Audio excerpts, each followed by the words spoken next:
কেউ বাংলাদেশে যাবে না, কারো বাবার ক্ষমতা নেই বাংলাদেশে তাড়িয়ে দেবে।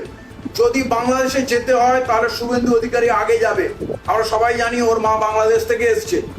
শুভেন্দু অধিকারী আগে বাংলাদেশে যাবে, কেউ বাংলাদেশে যাবে না।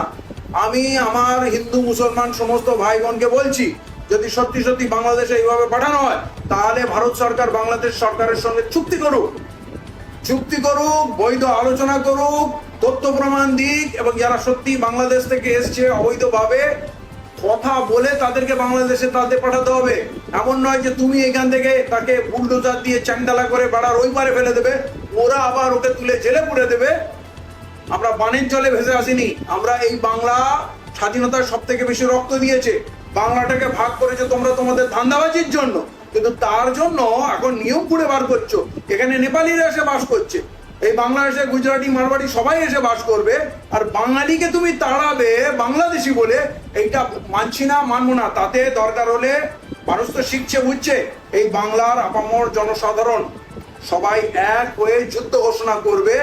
একজনকেও বাংলাদেশে পাঠানো যাবে না, পাঠাতে পারবেও না। এগুলো শুধু বাজার গরম করার ডায়লগ।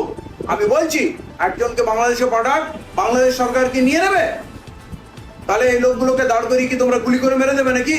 এই ভিডিওতে প্রকাশিত সমস্ত সংবাদ এবং তথ্য বিভিন্ন সূত্রের উপর ভিত্তি করে পরিবেশন করা হয়েছে।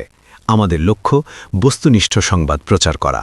কোনো ঘটনার দ্বারা কাউকে ব্যক্তিগতভাবে আঘাত করা আমাদের উদ্দেশ্য নয়।